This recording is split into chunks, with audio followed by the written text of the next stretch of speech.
Je crois que pour ce qui nous concerne, ayant pris connaissance de ces prix à payer, nous avons pris la résolution de les payer. La troisième chose dont nous allons parler, et puis on va entrer directement dans les récompenses,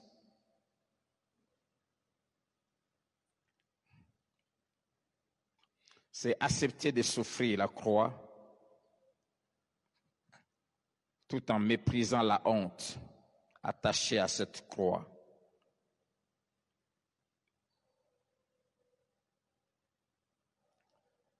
Et comme à l'exemple de Jésus,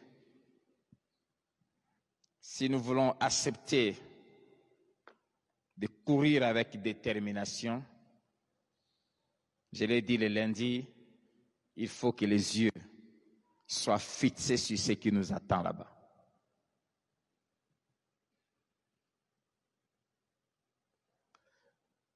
Et nous allons parler en détail des choses qui nous attendent là au ciel. Si vous ne croyez pas qu'il y a des choses qui vous attendent au ciel, vous ne saurez jamais courir avec détermination la course chrétienne. Si vous n'avez pas foi à ce qui nous attend là-bas, vous ne saurez jamais continuer. J'aimerais nous assurer qu'il y a des choses glorieuses qui nous attendent au ciel. Je vais les répéter tant que Dieu me donnera le souffle de vie. La vie ne s'arrête pas sur terre. Amen. Ce qui fait la force de ceux qui courent avec détermination, qui ne lâchent pas, c'est ce que Dieu les a promis et qui les attend au ciel. J'en ai parlé lundi, ce qui a permis à Jésus d'accepter, de souffrir et même d'aller vers la croix avec détermination. La Bible nous dit, c'était la joie qui lui était réservée. C'est parce que le Père lui avait dit, si tu arrives à aller jusqu'à la croix et à verser ton sang, je te donnerai un nom qui soit au-dessus de tout nom.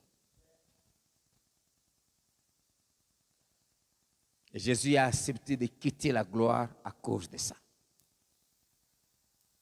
Il a accepté, lui qui était Dieu, de devenir pendant un peu de temps, pendant plus ou moins 33 ans, inférieur aux anges. Dans le sens que les anges pouvaient commencer à lui servir, même à l'encourager. Vivre avec les hommes. Pendant un peu de temps, il a renoncé à certains de ses attributs. Lui qui est omniscient, il pouvait dire, pour ce qui est du jour de la fin, c'est le Père le sait. Même le Fils ne le sait pas. C'était juste pendant ce temps-là. Maintenant, il sait. Il a accepté qu'on crache sur lui. Il a accepté qu'on le frappe. Comme je disais le lundi, quand on le frappait, ça lui faisait mal. Mais il tenait pourquoi? Parce que les yeux étaient fixés vers la joie qui lui était réservée. Et l'apôtre nous demande d'avoir la même attitude. Connaître ce qui nous attend là-bas et avoir les yeux fixés sur ça. Si nous gardons les yeux fixés sur ça, quel que soit le niveau des épreuves, nous persévérerons. Nous resterons fermes. Amen. Amen. Nous allons mépriser certaines hontes, humainement parlant, qui sont attachées à cette course.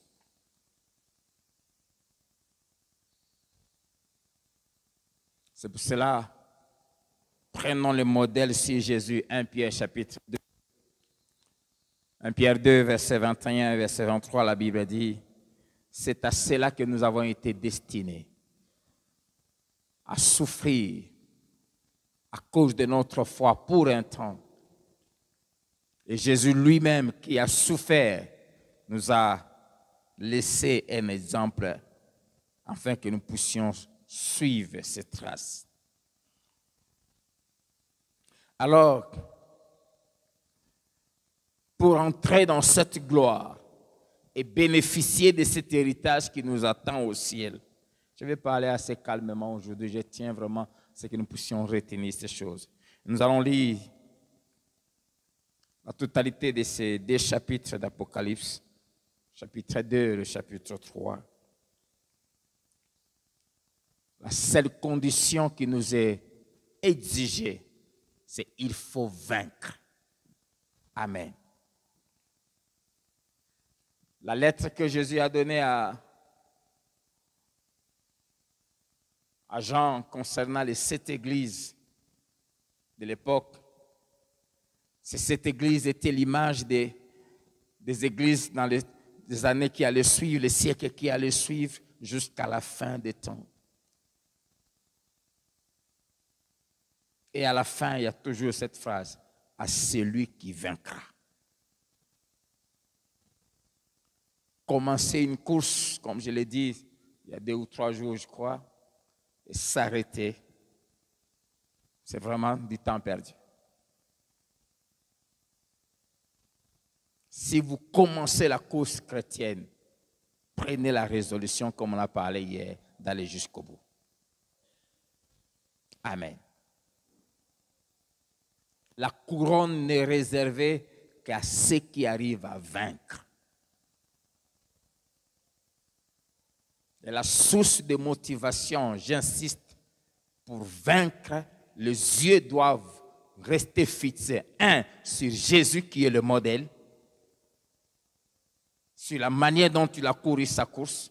C'est pour cela qu'il faut lire régulièrement la parole de Dieu. Et 2, sur ce qui nous attend là-bas. Les yeux fixés sur Jésus. Comment Jésus réagissait, comment il s'est comporté. Je tire le modèle sur lui. Mais aussi, connaissant ce qui m'attend là-bas, je prends la résolution de ne pas perdre ça. Ouvrons nos Bibles. Apocalypse chapitre 2.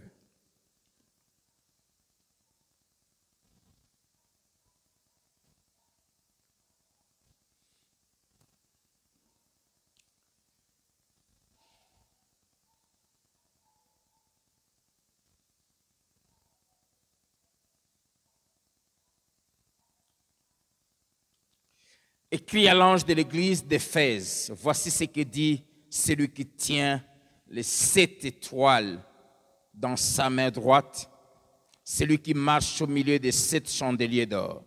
Je connais tes œuvres, ton travail et ta persévérance. Je sais que tu ne peux supporter les méchants, que tu as éprouvé ceux qui se disent apôtres et ne le sont pas, et que tu les as trouvés menteurs, que tu as de la persévérance, que tu as souffert à cause de mon nom et que tu n'étais point lassé.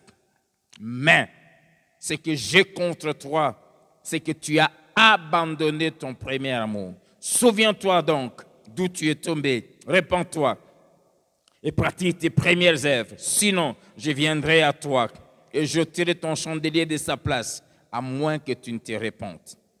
Tu as pourtant ceci, c'est que tu hais les œuvres des Nicolaïtes, œuvres que je hais aussi. Que celui qui a des oreilles entende ce que l'Esprit dit aux églises. À celui qui vaincra, à celle qui vaincra, c'est-à-dire qui ira jusqu'au bout. Qui ira jusqu'au bout en gardant le même style, la même qualité, le même niveau de vie, la même fermeté, la même constance, la même qualité de sa vie chrétienne. Celui qui ira jusqu'au bout.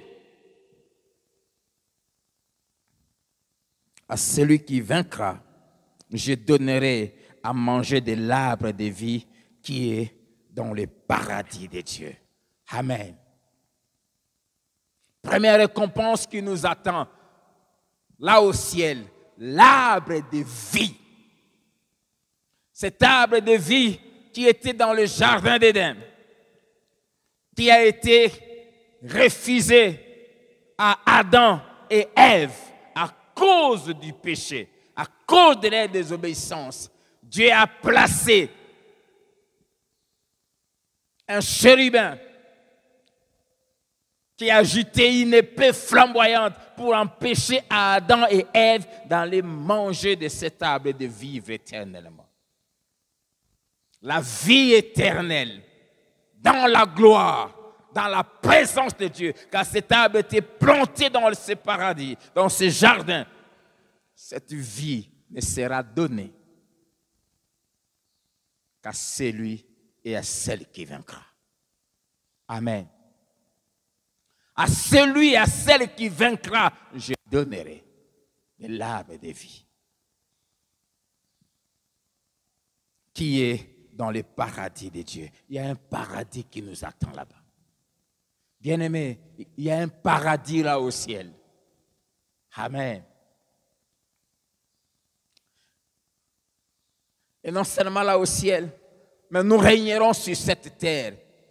De la même manière que cet arbre se trouvait sur la terre, Dieu a réservé sur cette terre. Mais ça sera une terre nouvelle où il n'y aura plus de mort. L'arbre de vie, nous les mangerons. Et quand nous allons les manger, nous vivrons éternellement dans la présence de Dieu. Nous ne mourrons plus jamais. Il n'y aura plus de maladies, il n'y aura plus de douleur, jamais.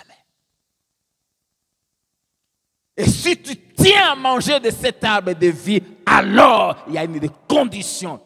Il faut vaincre. Vaincre le monde et ses plaisirs, vaincre la chair et ses passions, vaincre le diable et sa séduction. Il faut le vaincre et chaque jour triompher de ces trois ennemis. Les résister, les tenir tête. Et c'est là jusqu'à la fin. Amen. Amen. Pendant ta course, première condition, ne jamais perdre son premier amour. Si tu veux manger de cet arbre de vie, ne perds pas l'amour que tu avais, la passion, la consécration, les zèles que tu avais au commencement quand tu t'es converti. Beaucoup se relâchent dans la course. Ils ont bien commencé comme l'église de Galates. Et à un moment, ils se refroidissent. L'arbre de vie est réservé à ceux qui ne perdent pas leur premier amour, c'est-à-dire les premiers zèles qu'ils avaient au début. Est-ce que tu pries encore comme tu priais au début? Est-ce que tu te réveilles encore à 3 heures, à 4 heures comme tu le faisais? Est-ce que tu viens encore à l'église tous les jours comme au début? Tu as perdu ton premier amour. La perte du premier amour peut nous empêcher de manger de l'arbre de vie. Le Seigneur lui dit, répands-toi. Sinon, je vais ôter ton chandelier. Tu ne sauras plus y aller là-bas.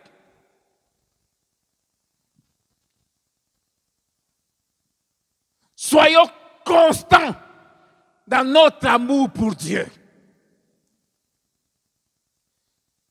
Le relâchement est un ennemi de la gloire. La Bible dit celui qui se relâche dans son travail est frère de celui qui détruit. Et celui qui détruit, c'est qui? C'est le diable. Tu as perdu la passion que tu avais dans le service. Tu es devenu négligent. Tu es devenu paresseux. Tu es devenu léger dans ta manière de servir Dieu. Il n'y a plus de consécration. Il n'y a plus de sérieux.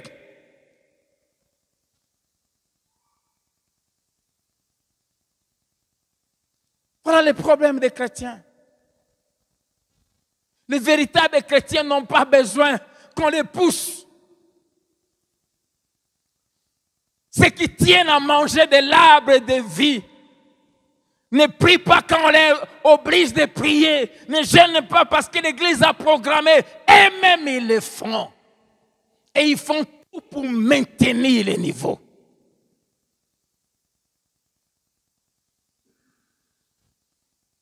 Si tu tiens à manger de l'arbre de vie, tu as pris l'engagement d'être ici chaque dimanche avant 7 heures. Reste constant dans ça. Tu as perdu ton premier amour. Dieu n'aime pas ça. Il dit, répands-toi, change, reprends ça. Vous savez, Dieu, on le sert avec passion. Il faut servir Dieu avec passion, avec sérieux. Et il faut garder ce sérieux. Il faut une consécration élevée et il faut la maintenir. Éviter le refroidissement. Éviter le relâchement. Mettez fin à cette vie chrétienne où tu es chaud aujourd'hui, demain tu es froid.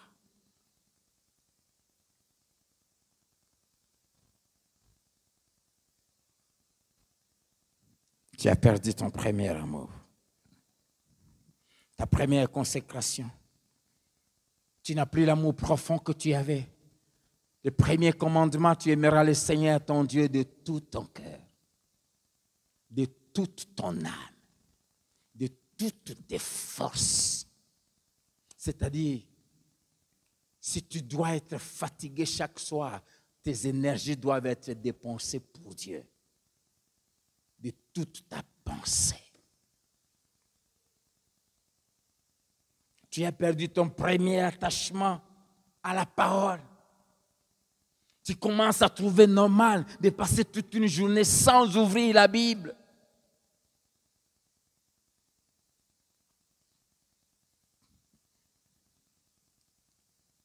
Aimer Dieu, c'est aimer sa parole et la pratiquer. Jean 14, verset 15, Jésus dit, si vous m'aimez, gardez mes commandements. Quand on perd l'amour de Dieu, quand on perd la flamme de cet amour, on commence facilement à désobéir, à enfreindre les lois de Dieu. Celui qui a mes commandements, verset 21, et qui les garde, c'est celui qui m'aime. C'est celui qui m'aime.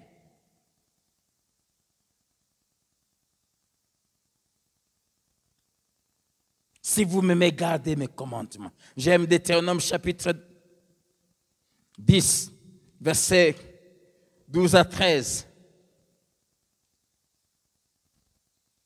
C'est la seule chose que Dieu nous demande. Maintenant, Israël, maintenant, Philadelphie, que demande de toi l'Éternel ton Dieu, si ce n'est que tu craignes l'Éternel ton Dieu, afin de marcher dans toutes ses voies, d'aimer et de servir l'Éternel ton Dieu de tout ton cœur et de toute ton âme. Si ce n'est que tu observes le commandement de l'Éternel et ses lois que je te prescris aujourd'hui, afin que tu sois heureux, que tu voies sa gloire. Amen. Amen. Évite de perdre ton premier amour. Voilà la première condition. Si tu veux manger de l'arbre de vie, fais tout ce qui est à ton pouvoir pour que ta flamme pour Dieu. Paul disait à Timothée, ranime ta flamme. Ranime ta flamme. Évite les relâchements. Évite la négligence dans ce que tu fais, dans ta consécration, dans ton amour pour Dieu. Si tu maintiens ces standards, tu mangeras de l'arbre de vie. Amen. Amen. Versets 9 à 11. Apocalypse chapitre 2. Je commence par le verset 8. Écrit l'ange de l'église de Dieu. Voici ce que dit le premier et le dernier, celui qui était mort et qui est revenu à la vie. Je connais ta tribulation et ta pauvreté, bien que tu sois riche. Et les calomnies de la part de ceux qui se disent juifs et ne le sont pas, mais qui sont une synagogue de Satan. Ne crains pas ce que tu vas souffrir. Voici, le diable jettera quelques-uns de vous en prison, afin que vous soyez éprouvés. Et vous aurez une tribulation de 10 jours. Sois fidèle jusqu'à la mort. Et je te donnerai la couronne de vie. Que celui qui a des oreilles entende ce que l'Esprit dit aux églises. Celui qui vaincra n'aura pas à souffrir la seconde mort. Amen. Celui qui vaincra n'aura pas à souffrir la seconde mort. La seconde mort, c'est l'enfer. N'ira pas là-bas. La mort éternelle, comme on dit. L'enfer est une réalité. Ceux qui refusent de persévérer jusqu'à la fin, de vaincre jusqu'à la fin, de rester vainqueur sur ces 3 ennemis, le diable, le monde et la chair, auront à souffrir la seconde mort. C'est une mort parce qu'ils seront loin de Dieu et dans une souffrance qui ne s'arrête pas éternellement.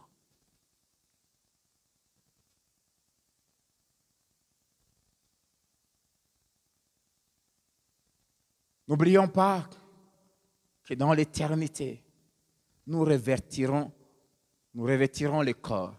Nous aurons un corps comme celui qu'on a. Simplement, le corps glorieux que nous aurons ne mourra plus. Vous comprenez?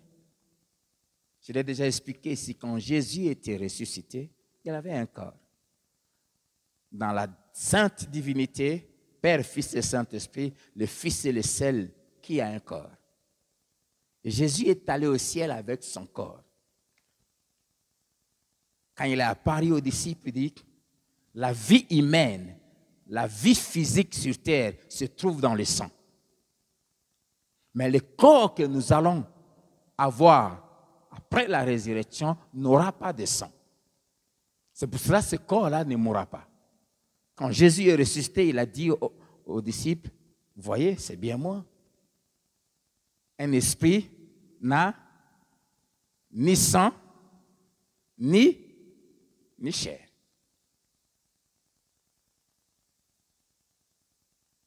Mais il avait un corps. Il dit, je ne suis pas esprit. J'ai un corps, vous me voyez. Seulement, dans ce corps-ci, il n'y a plus du sang. Et parce qu'il n'y avait plus du sang, il pouvait entrer dans une maison fermée et apparaître. Et puis disparaître. Il pouvait aller à l'encontre de la loi de la pesanteur pendant qu'il parlait avec eux. Et puis, il a commencé à monter. Et il les regardait partir. Il n'a pas disparu du coup. Ils l'ont vu quitter la terre, lentement, monter. Il faisait ça. D'une manière de leur dire, c'est ce qui vous allez devenir aussi. C'est ce que vous allez devenir. Amen. Mais maintenant, ceux qui refuseront de courir jusqu'à la fin auront ces mêmes corps-là. Mais seulement, ils seront dans le feu. Et ils sentiront, ils demanderont la mort, mais il n'y aura pas de mort. Amen. Pas de mort.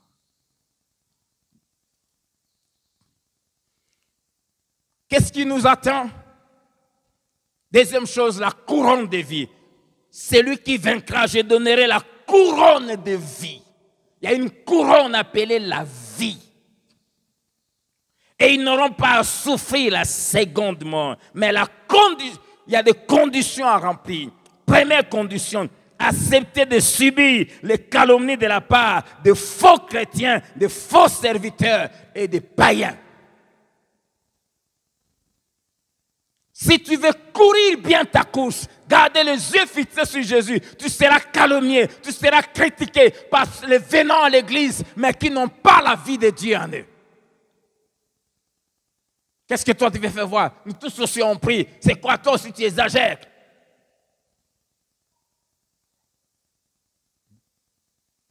Ceux qui veulent une vie mélangée. Ceux qui veulent servir Dieu avec légèreté. Ceux qui veulent servir Dieu de leur manière, qui n'aiment pas se conformer aux principes écrits, vont te critiquer, vont te combattre. Les faux serviteurs vont te combattre.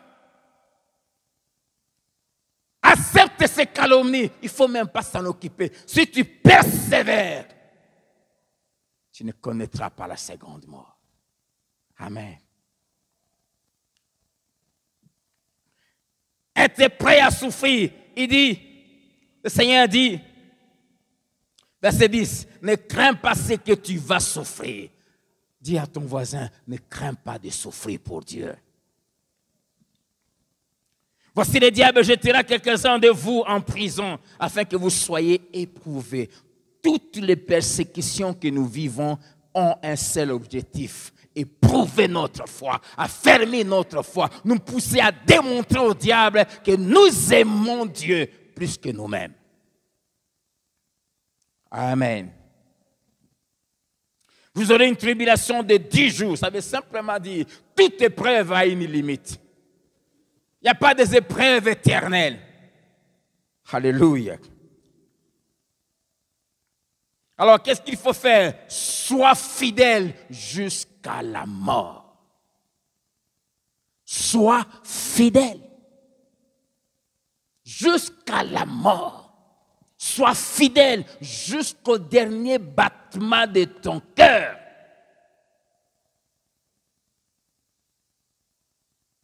Sois déterminé à rester fidèle à Dieu.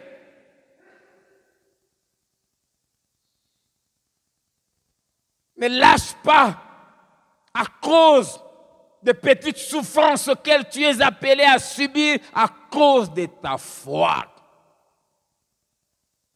Chrétien, ne cède pas. Sois fidèle jusqu'à la fin. Amen. Si tu es fidèle jusqu'à la fin, tu verras la gloire de Dieu. Amen. Et pour résister à toutes ces épreuves, à toutes ces persécutions, il faut s'armer d'une pensée. Et elle se trouve dans 1 Pierre chapitre 4, verset 2.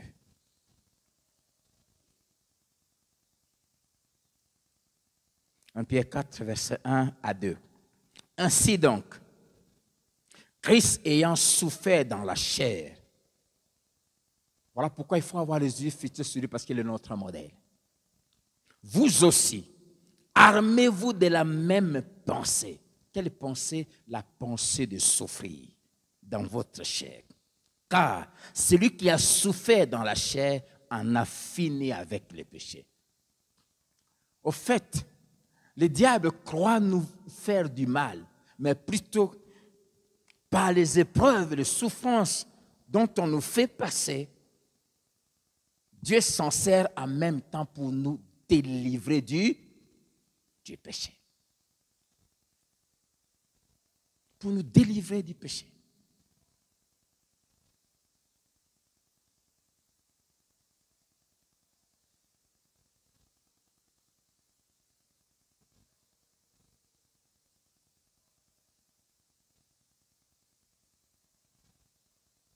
Le diable a cru faire du mal à Job.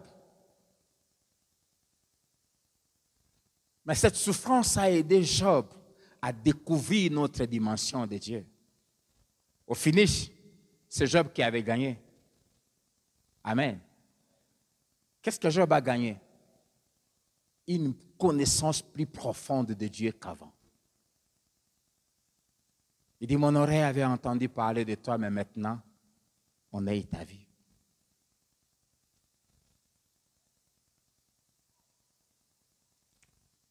Et Job a découvert une autre faiblesse du diable. C'est qu'il ne peut rien faire si Dieu ne le permet pas. Amen. Donc, dans toute épreuve, le perdant, c'est le diable. Mais à condition que tu tiennes ferme. Amen. À condition que tu tiennes ferme. C'est à cette condition.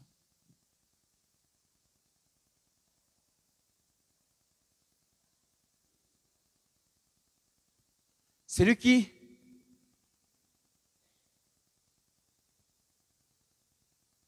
par méchanceté, parce qu'il était un occultiste, ta présence au travail le dérange. Tu es malmène. Tu fais 10 ans, 15 ans. On ne te donne aucune promotion. On te fait souffrir. J'aime toujours le dire. J'aime souvent donner cet exemple. Ma marâtre m'a beaucoup fait souffrir. Elle croyait me faire du mal.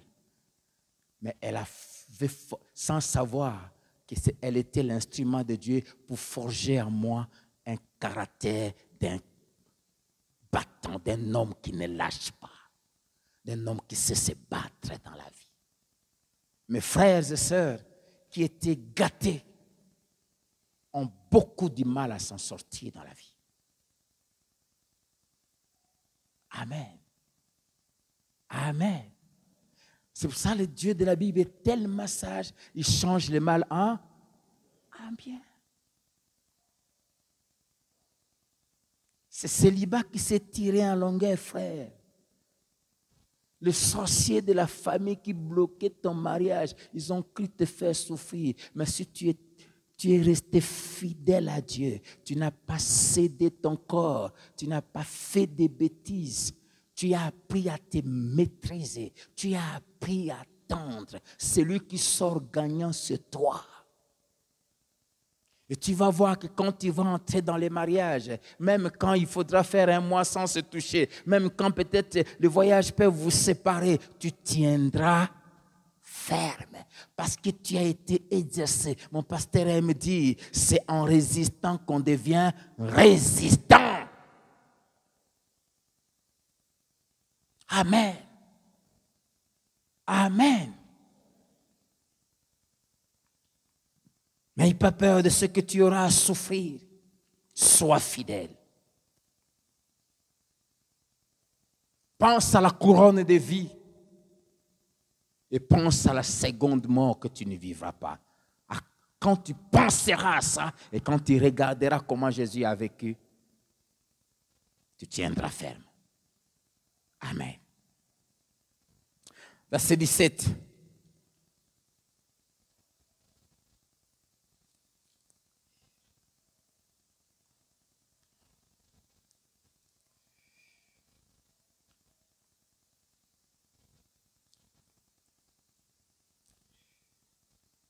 Je prends la troisième, je commence par le verset 12.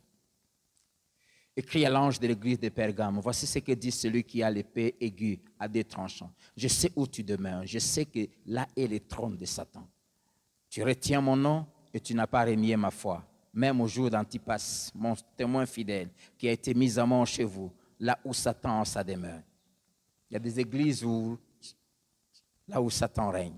Mais j'ai quelque chose contre toi. C'est que tu as là des gens attachés à la doctrine de Balaam, qui enseignaient à Balak à mettre une pierre d'achoppement devant les fils d'Israël pour qu'ils mangeassent des viandes sacrifiées aux idoles et qu'ils se livrassent à l'impudicité. De même, toi aussi, tu as des gens attachés pareillement à la doctrine des Nicolaïtes.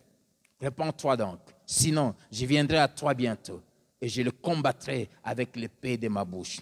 Que celui qui a des oreilles entende ce que l'Esprit dit aux églises. À celui qui vaincra, je donnerai de la manne cachée et je lui donnerai un caillou blanc. Et sur ce caillou est écrit un nom nouveau que personne ne connaît, si ce n'est celui qui les reçoit. Ah, j'aime ça. À celui qui vaincra, je donnerai la manne cachée. Il y a une nourriture cachée que Dieu ne donne qu'aux vainqueurs. La manne, c'était une nourriture que Dieu donnait à tous les Israélites. Tous les peuples mangeaient. Ça tombait chaque matin, on ramassait, on ramassait. Tous les peuples. Mais les sacrificateurs ne mangeaient pas la manne. Vous savez ça? La manne était pour les peuples. Les sacrificateurs qui servaient dans les tabernacles ne mangeaient pas la manne. Et ils avaient une autre nourriture appelée les pains de proposition. Cette nourriture était inconnue du peuple. Cette nourriture, on ne la mangeait qu'en un lieu saint, dans la présence de Dieu. Elle était cachée au peuple. Elle était réservée à ceux qui étaient mis à part. Les sacrificateurs qui étaient mis à part. Et avaient une nourriture inconnue du peuple.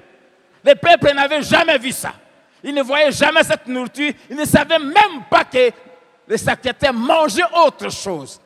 Et Jésus dit, à celui qui vaincra, je lui donnerai la manne cachée. C'est-à-dire la nourriture qu'on ne donne pas à tout le monde. Là au ciel, il y a quelque chose qui est réservé seulement aux vainqueurs. Il y a une nourriture que Jésus servira à ceux qui auront vaincu. De la même manière que dans le désert, il avait dressé une table pour son peuple et il leur donnait à manger. La Bible dit qu'il dresse une table pour nous où? En face de nos adversaires. Là au ciel, Jésus nous dressera une table. Mais l'auteur de l'Épître aux Hébreux, chapitre 5, verset 14, en parle déjà ici.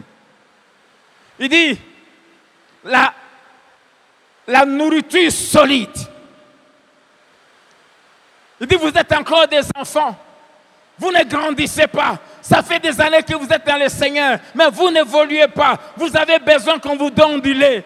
Vous n'êtes pas à mesure de manger de la nourriture solide, car la nourriture solide est réservée aux hommes faits, aux hommes accomplis, à ceux qui ont le discernement, qui savent discerner le mal du bien.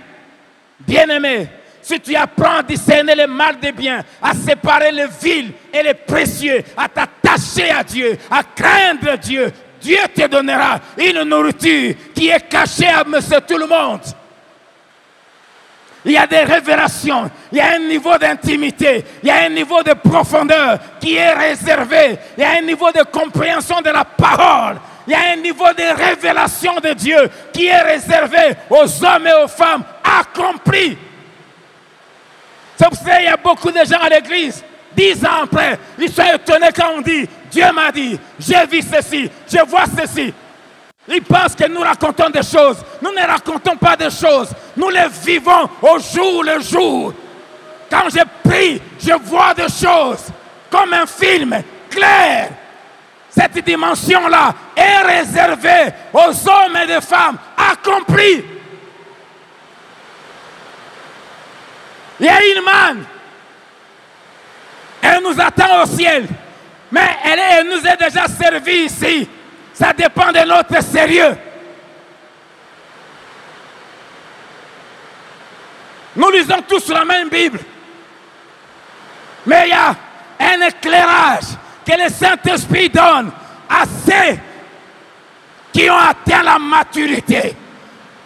Ceux qui sont habitués à être sérieux, à chercher Dieu, à gêner, à craindre Dieu, à le servir avec passion. À ceux-là, Dieu fait la différence. Quand il va utiliser le songe pour tout le monde, à ceux-là, ils verront une représentation de Dieu. Dieu ne traite pas tous les chrétiens de la même manière. Nous sommes ici, nous nous retrouvons ici, comme hier.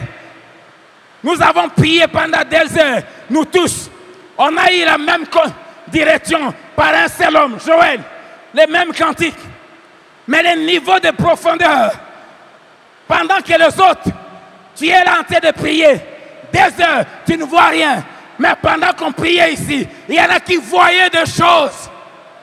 Il y en a qui voyaient des choses qui vont arriver dans 10 ans, dans 50 ans. Ils les voyaient clairement. Tous on est au même endroit. Ce qui fait la différence, c'est le degré de consécration. Tu prendras toujours des choses comme des racontars. Il n'y a pas de racontars.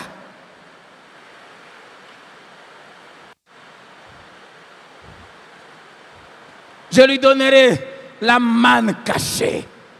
Ah, je tiens à manger cette nourriture. Cette nourriture qui est cachée aux anges. Même les Michaël ne la connaissent pas. Jésus la servira aux vainqueurs.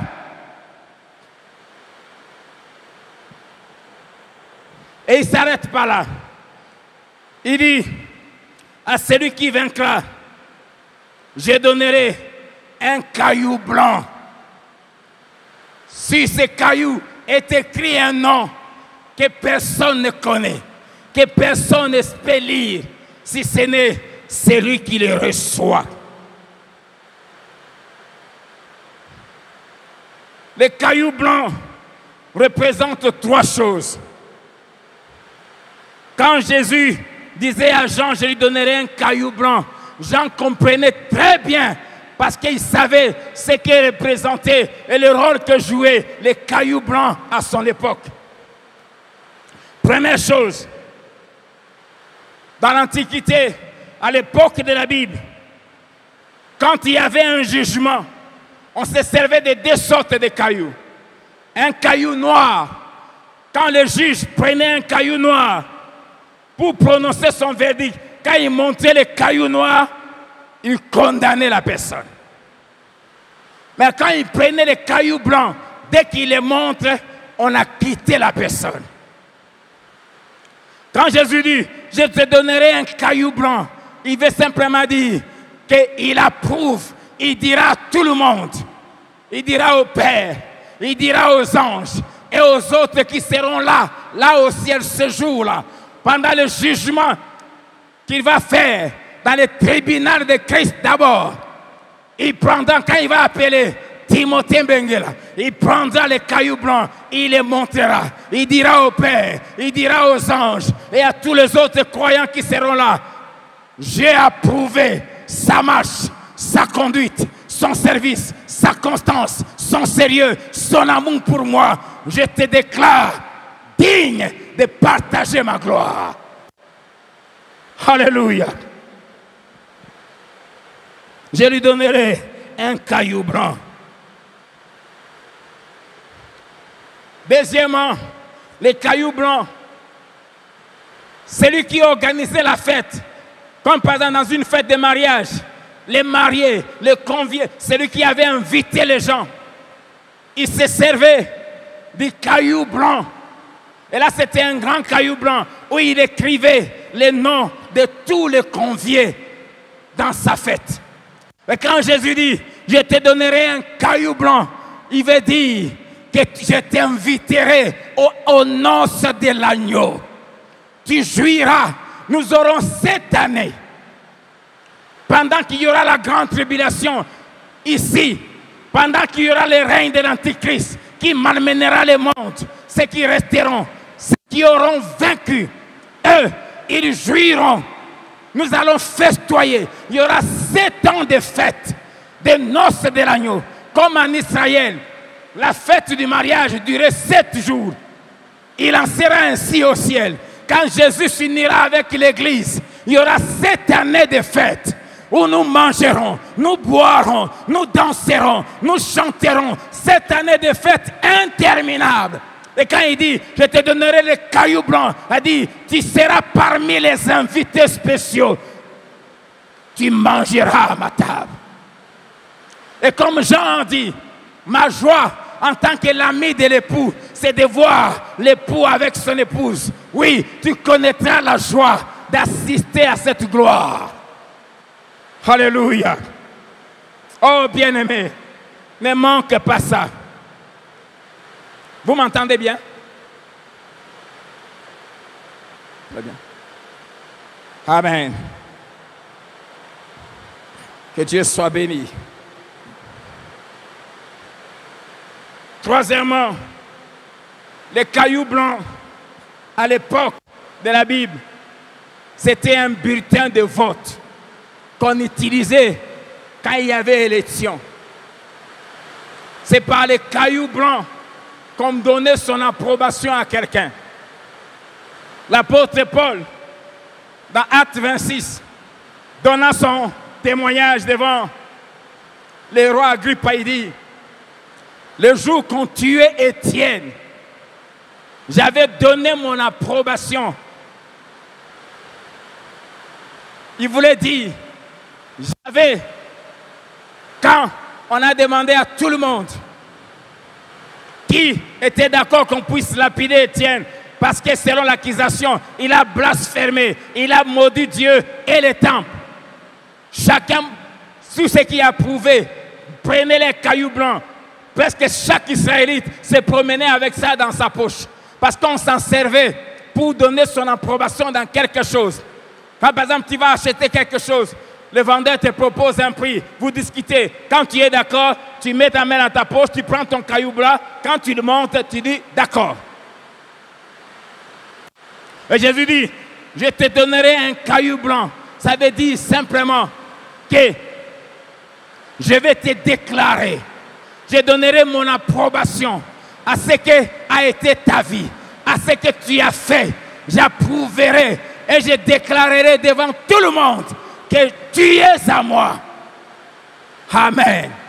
Et à cause de ça, il va écrire un nom qui va déterminer ton statut, ta position au ciel, la gloire dont tu seras digne de jouir, ainsi que les honneurs qui te seront dus. N'oubliez jamais qu'au ciel, nous serons tous, nous qui avons cru dans la présence de Dieu, mais nous n'aurons pas la même position. Nous n'aurons pas le même niveau d'éclat, le même niveau de gloire. Cela est déterminé par les fruits de notre travail, de notre service et de notre consécration. Et dans ces cailloux blancs, il y mettra le nom de chacun. Et celui qui les recevra saura qui il est au ciel. Quelle est sa position? Quelle est sa gloire? Et quel est le trône qui lui est réservé? Quelle est la proximité de ce trône vis-à-vis du grand trône du Père? Bien-aimés, il y a une gloire qui nous attend au ciel. Je lui donnerai un caillou blanc. Un caillou blanc. Un caillou blanc. La condition, c'est de refuser le mélange. Refuser le mélange que nous voyons dans l'Église d'aujourd'hui. Refuser d'associer Dieu et le diable ensemble. Refuser d'associer le péché et la sainteté. Refuser d'associer la justice et l'injustice. Prendre position et être ferme dans ta position.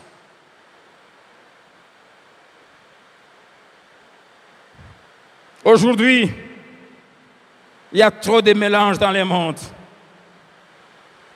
Chacun de nous, pendant qu'il est sur terre, doit présenter son caillou blanc. Là au travail, quand le chef va dire, nous allons commencer à faire de fausses factures pour que nous puissions garder ceci et nous allons nous en partager. Chacun doit donner sa position. Chaque chrétien doit apprendre à mettre sa main dans sa poche, faire sortir son caillou blanc et le montrer en disant, je désapprouve ça, voici ma position. Chacun doit apprendre à prendre position sur la terre, à faire un choix. C'est pour cela que Dieu dit, je mets devant toi la vie et la mort. choisi. Nous avons un caillou blanc, le choix à faire. Et ce choix doit être public. Les chrétiens qui n'aiment pas donner leur position, les gens qui se taisent toujours, qui sont d'accord, qui sont contre, net, des gens sans position, ils sont dangereux. Un chrétien affiche sa position. Nous avons tous des cailloux blancs à présenter. Quelle est ta position? Ta famille doit connaître ta position. Par rapport à la bière, par rapport aux fiançailles, on doit coucher avant ou pas. Non, il faut montrer ton caillou blanc. Apprends à montrer ton caillou blanc. L'apôtre Paul a assumé. Il dit, j'ai donné mon suffrage pour la mort d'Étienne. Et il en assume. Et quand il a rencontré Jésus, il a appris à donner sa position. Ça, je ne ferai pas. Si tu ne fais pas, on t'enchaîne. Enchaînez-moi. Est-ce qu'on connaît ta position?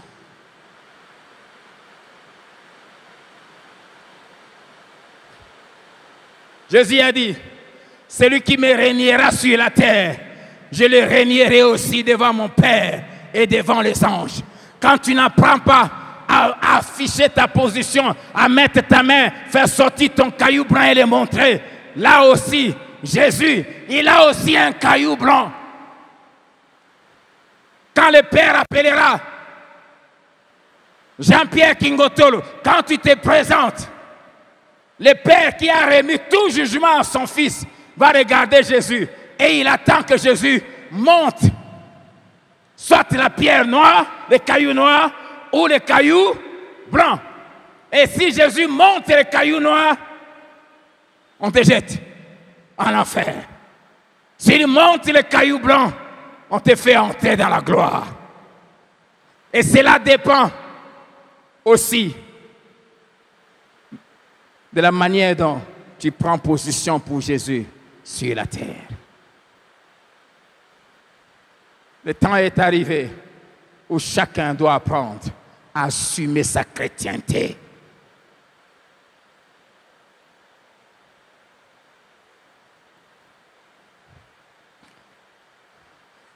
Si tu prends les cailloux blancs, tu l'affiches tout le temps sur la terre, tu seras solitaire, tu seras rejeté, tu seras combattu. Mais quand Jésus montera au Père les cailloux blancs pour toi, la solitude prendra fin. Là, nous serons des milliards, des milliards et des milliards et des milliards. Alléluia. Amen. Amen. Amen. Oh, que Dieu soit béni. Versets 26 à 29. Je commence par le verset 18. Écrit à l'ange de l'église de Thyatire, voici ce que dit le Fils de Dieu, celui qui a les yeux comme une flamme de feu et dont les pieds sont semblables à des airains ardents. Je connais tes œuvres, ton amour, ta foi, ton fidèle service, ta constance et tes dernières œuvres plus nombreuses que les premières. Mais ce que j'ai contre toi, c'est que tu laisses la femme Jézabel, qui se dit prophétesse, enseigner et séduire mes serviteurs pour qu'ils se livrent à l'impudicité et qu'ils mangent de viande sacrifiée aux idoles. Je lui ai donné du temps afin qu'elle se repentisse et elle ne veut pas se repentir de son impudicité. Voici, je vais la jeter sur un lit et envoyer une grande tribulation à ceux qui commettent adultère avec elle, à moins qu'ils ne se repentent de leurs œuvres. Je ferai mourir de mort ses enfants, et toutes les églises connaîtront que je suis celui qui sonde les reins et les cœurs, et je vous rendrai à chacun selon vos œuvres. À vous, à tous les autres de Thyatire, qui ne reçoivent pas cette doctrine, et qui n'ont pas connu les profondeurs de Satan, comme il les appelle, je vous dis, je ne mets pas sur vous d'autres fardeaux. Seulement, ce que vous avez, retenez-le jusqu'à ce que je vienne. À celui qui vaincra et qui gardera jusqu'à la fin mes œuvres, je donnerai autorité sur les nations. Il répétera avec une verge de fer comme on brise le vase d'argile, ainsi que moi-même, j'en ai reçu le pouvoir de mon Père, et je lui donnerai l'étoile du matin. Amen. Amen. À celui qui vaincra, je donnerai autorité sur les nations. L'autorité de Dieu, c'est-à-dire la capacité de se faire obéir, est donnée au vainqueur. Jésus a dit, je vous ai donné le pouvoir de marcher sur les scorpions, sur les serpents, sur toute la puissance de l'ennemi, et rien ne pourra vous nuire. Ces pouvoirs ne se manifestent que dans la vie de celui qui triomphe du diable, du monde et de ses plaisirs, de la chair et de ses passions chaque jour. L'apôtre Paul dit, nous sommes prêts à punir toute désobéissance, c'est-à-dire du diable, des hommes et des choses de la vie. Nous sommes prêts à punir la désobéissance d'un démon. Quand je lui dis de sortir, quand il résiste, j'ai le pouvoir de le punir, de prononcer un jugement. Et ça s'accomplit. Nous sommes prêts à punir la désobéissance des hommes qui s'opposent à Dieu, mais à une condition, que notre obéissance devienne parfaite. Totale, sans faille.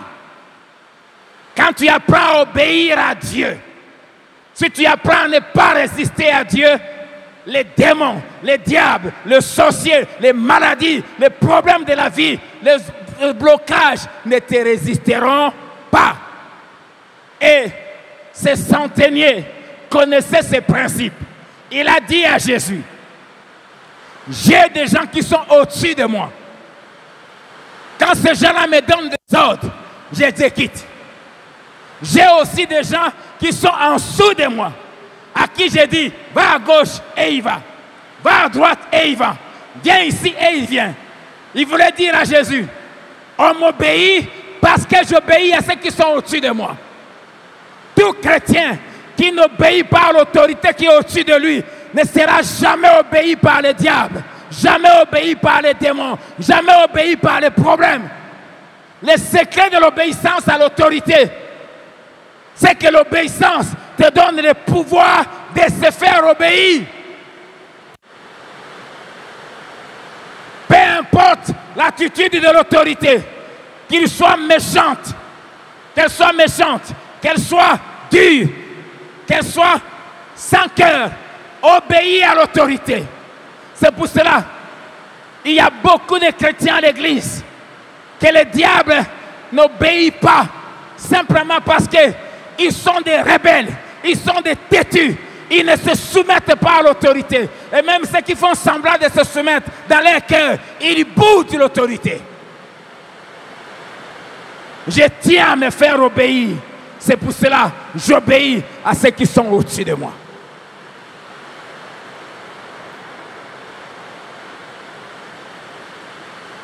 Si tu veux se faire obéir, obéis aussi. Et quand cet homme a dit ça, Jésus dit, même en Israël, je n'ai pas trouvé ça. Israël d'aujourd'hui, c'est l'Église. Et ce qui est bizarre, c'est que la grande foi devant laquelle aucune montagne ne résiste, Jésus l'a trouvé chez des étrangers, pas chez les Juifs. La foi devant laquelle les montagnes obéissent, Jésus l'a trouvé chez les étrangers, ces centeniers romains et la femme syrophénicienne. Quel des problèmes qui nous résistent, c'est parce que nous ne voulons pas ni obéir à Dieu, ni aux hommes qu'il a placés au-dessus de nous. Apprenons à obéir et rien ne nous résistera.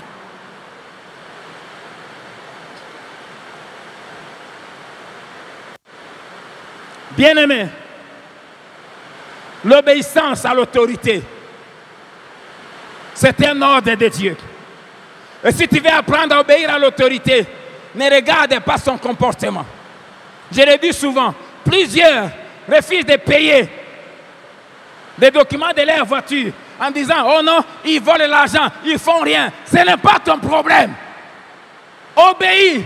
Parce que si tu ne le fais pas, quand ton enfant tombera malade, quand tu diras à la maladie de partir, elle te regardera, elle va sourire. La maladie va te dire, il y a une loi que ton Dieu a établie, que tu ne respectes pas. Toi, tu n'obéis pas à ce que ton propre Dieu a mis au-dessus de toi. Toi, ton Dieu t'a mis au-dessus de moi. Mais je ne peux t'obéir que si toi, tu obéis à ceux qui sont au-dessus de toi.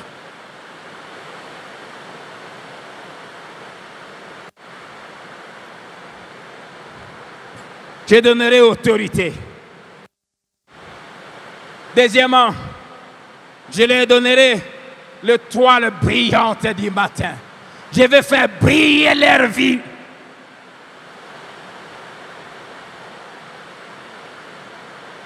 Est-ce que vous m'entendez toujours bien?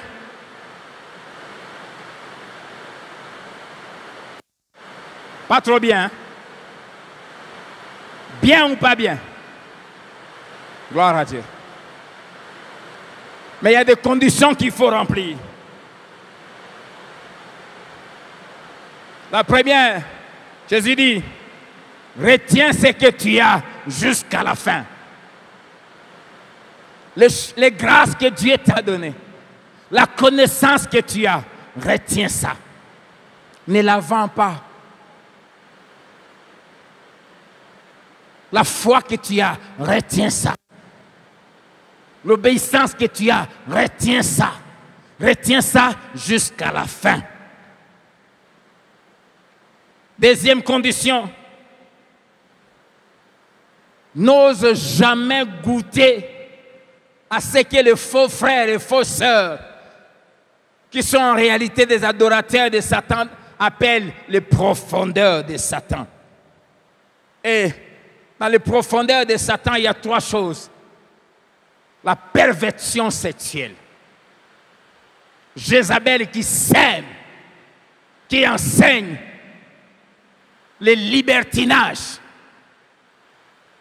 Si tu veux recevoir l'autorité de Dieu, n'ose jamais flirter avec les péchés sexuels. Si tu veux vivre l'autorité de Dieu, n'ose pas avec la masturbation. N'ose pas avec la pornographie. N'ose pas toucher au sexe avant le mariage. N'ose pas tromper ta femme. La plupart des hommes de Dieu sérieux que je connais, que Dieu utilise, la plupart, ce sont des gens qui ont entendu Dieu leur dire, s'il y a quelque chose que tu dois éviter, c'est de tromper ta femme.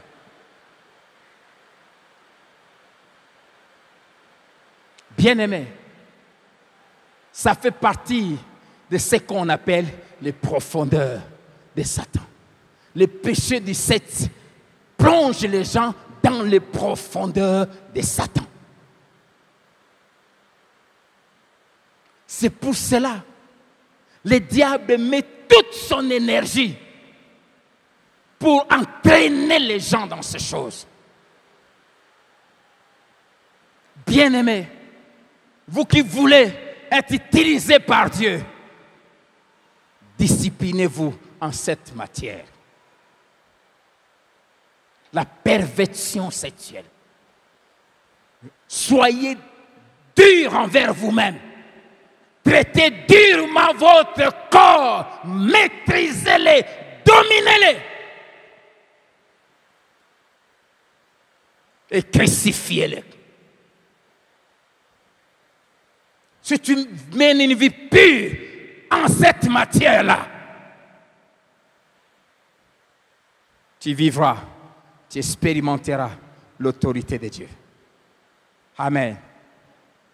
Tu expérimenteras l'autorité de Dieu. Je nous supplie, Troisième condition, ne permets à personne d'introduire le mal dans ta vie. Dieu dit, ce que je contre toi, c'est que tu laisses Jézabel enseigner. C'est pour cela que nous sommes et nous serons toujours rigoureux. Vous qui êtes des responsables des cellules, veillez à ce que vous enseignez.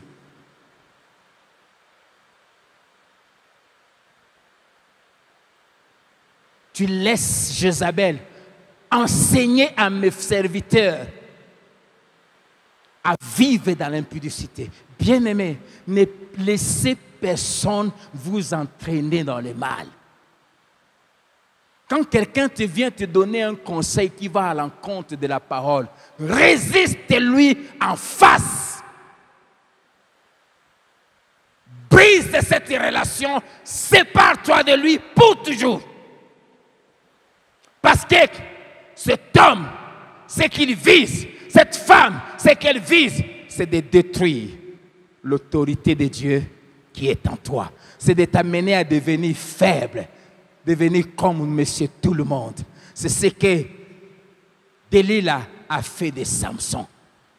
Elle a volé à Samson l'autorité de Dieu. Et Samson était devenu comme tous les hommes. Nous ne sommes pas comme tous les hommes. Je refuse d'être comme tous les hommes. Je tiens à rester un homme spécial. Je tiens à rester ce que je suis. Quand je vois mon fils malade, je me pose les mains à sa part. Je tiens à garder cette autorité-là. Je ne veux pas perdre ça. Et quand tu vois quelqu'un venir, bonjour pasteur, bonjour. Et ce qu'elle vise, c'est de t'enlever cette autorité-là. Ne la perds pas.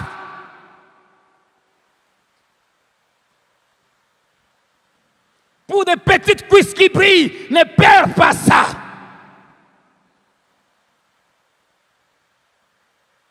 Je lui donnerai l'autorité.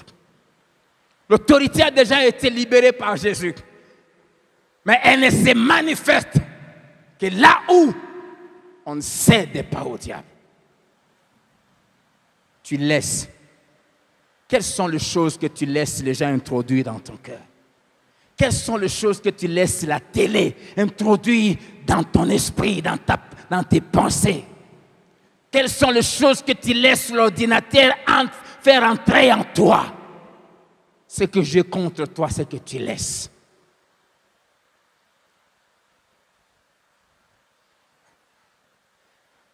Ne laisse pas. Aussi, autre condition, ne donne pas ton oreille à n'importe qui pour écouter son enseignement. Tous ceux qui s'appellent pasteurs ne prêchent pas l'évangile de Dieu. J'entends souvent des gens, moi en tout cas, moi je suis là, je suis tout le monde, hein, quand j'entends quelqu'un parler. Tu donnes tes oreilles aux témoins de Jéhovah, tu vas sortir de la voie de Dieu. Amen. Donner l'oreille à quelqu'un, ça veut dire quoi? Accepter qu'il devienne ton ami. Et tout homme qui ne marche pas selon le conseil de... Pour que quelqu'un marche avec toi, tu dois lui permettre de t'approcher tout en connaissant ce qui est dans son cœur. Car c'est de l'abondance du cœur que la bouche parle. Tu connais bien les convictions de ce collègue de service. Tu connais bien la religion qu'il fréquente. Tu connais bien sa conception de la vie. Tu connais bien sa conception du mariage. La manière dont il conçoit la femme. La manière dont il conçoit le mariage. Tu connais bien ça. Et tu lui laisses marcher avec toi. Et au lieu que ce soit toi qui parles, c'est lui ou elle qui parle. Et tu laisses tes oreilles. Ce que tu laisses entrer va influencer tes décisions, ton caractère, ton comportement, ta manière de penser. Amen. Tu laisses. Tu laisses. Qu'est-ce que tu laisses?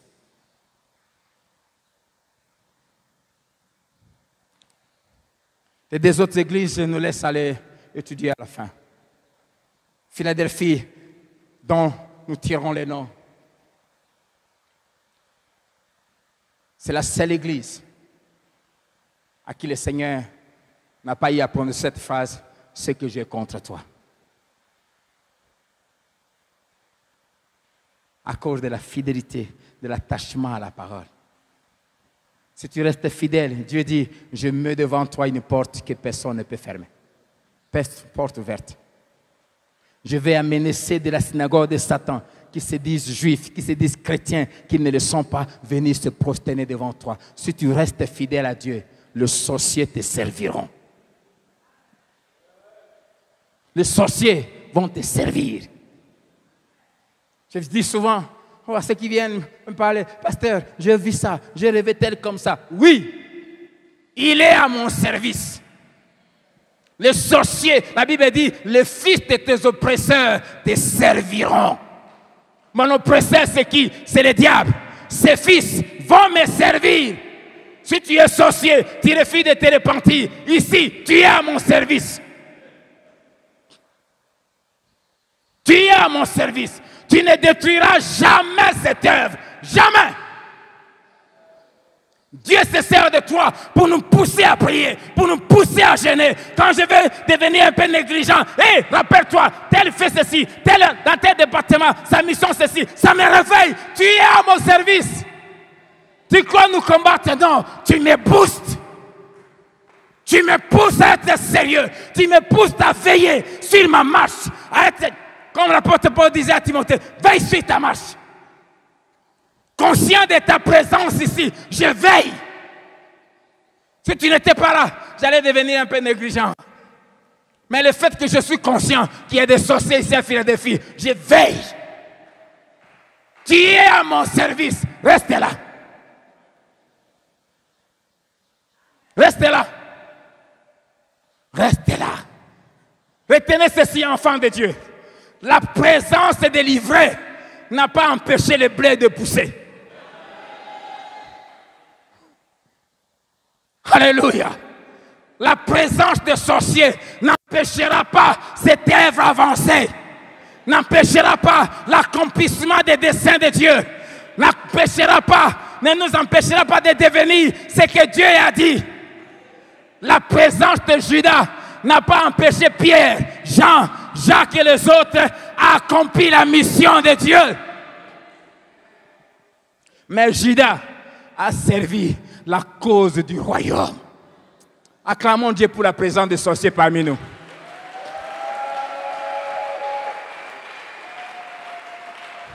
Alléluia. La seule chose que nous avons à faire, toi et moi, enfants de Dieu, craindre Dieu. La Bible dit, l'enchantement et la divination ne peuvent rien. Pourquoi? Parce que je ne vois pas d'iniquité ni d'injustice en Jacob. Veille à ce que Dieu ne voie rien du diable en toi. Jésus a dit, le prince de ce monde vient. Il a chassé? Non. Il a simplement dit, il n'a rien à moi. Je n'ai rien de lui à moi. Alors, garde les yeux fixés vers Jésus. Vers Jésus seul. Garde les yeux fixés vers les choses qui nous attendent là au ciel. Restez ferme. La récompense nous attend au ciel. Que Dieu vous bénisse.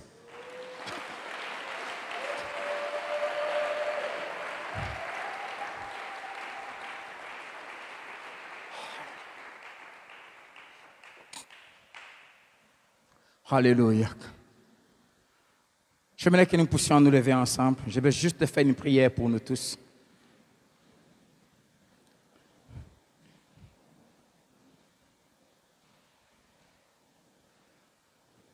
On peut chanter ensemble ces cantiques, ne suivez pas ma voix. Garde-moi, ô Seigneur, fidèle à toi. Garde-moi, ô Seigneur, fidèle à toi. J'ai un prix à remporter, des victoires à gagner. Ô Seigneur, garde-moi fidèle à toi. Tu peux en faire ta prière, juste cette phrase-là. Demande à Dieu de te garder fidèle jusqu'à la fin. De garder tes yeux fixés sur lui jusqu'à la fin.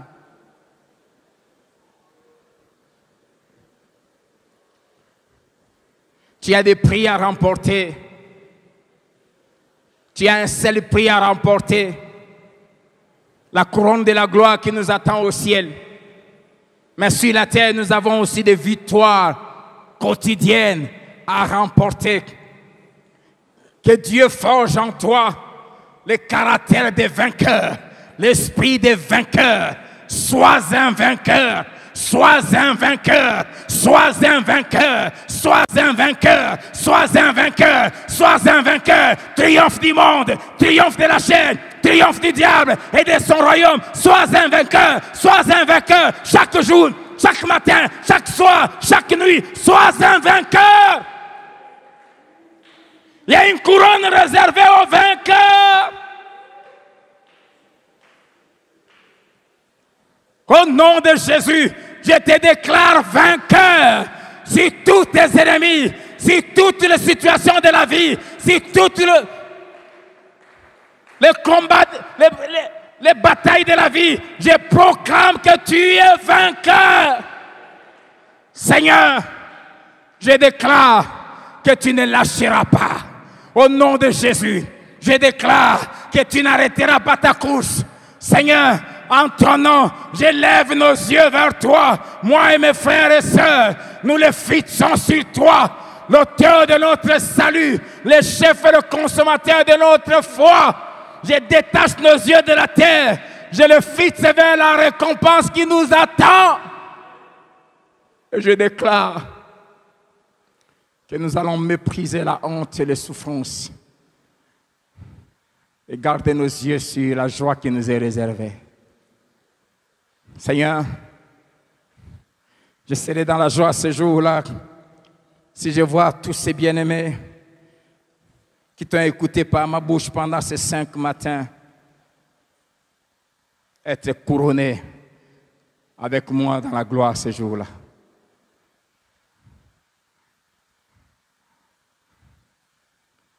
Voilà 1h30 chaque matin que je me suis époumoné ici. Aidé par ton esprit, je prie que je n'aille pas travaillé en vain. Je te recommande ton peuple et ton Église. Garde-nous fidèles à toi jusqu'à la fin de nos vies, jusqu'à ton retour. Qu'aucun ne soit absent ce jour.